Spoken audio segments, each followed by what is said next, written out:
when I was looking at the cities that had the largest declines, it was a lot of suburbs of the largest primary markets. So it's places like Oakville, New Westminster, Surrey, Vaughan, Canada, which is a lot of the same places that you see the condo market struggling quite a bit. So do we think it's too much supply coming to market in those localized markets? What do we think is going on there? It's never just one factor, right? I was asked that a bunch actually today.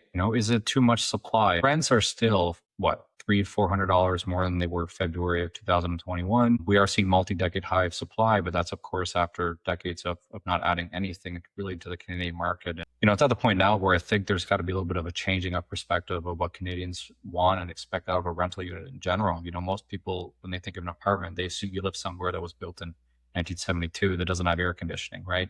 Me, most of my friends, these were the buildings that we got into at first.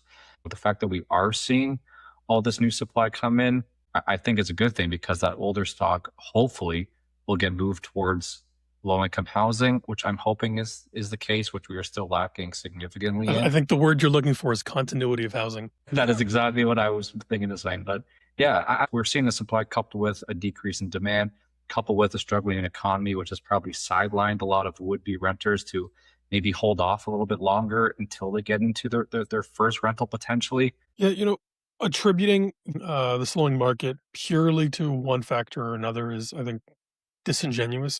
Yes, we are at record high supply figures, but that doesn't paint the full picture because units, when coming to market, the old adage, if you build it, they will come. Well, they've built it. Where, are they coming? Where are they? For the most part, many of them are here. Many more of them are also no longer in the country. And that's kind of the other side of the story. So yes, we have record high supply, but the number of, prospective renters, people that are actively looking for units has not kept pace. Not only has it not kept pace, but it has declined substantially.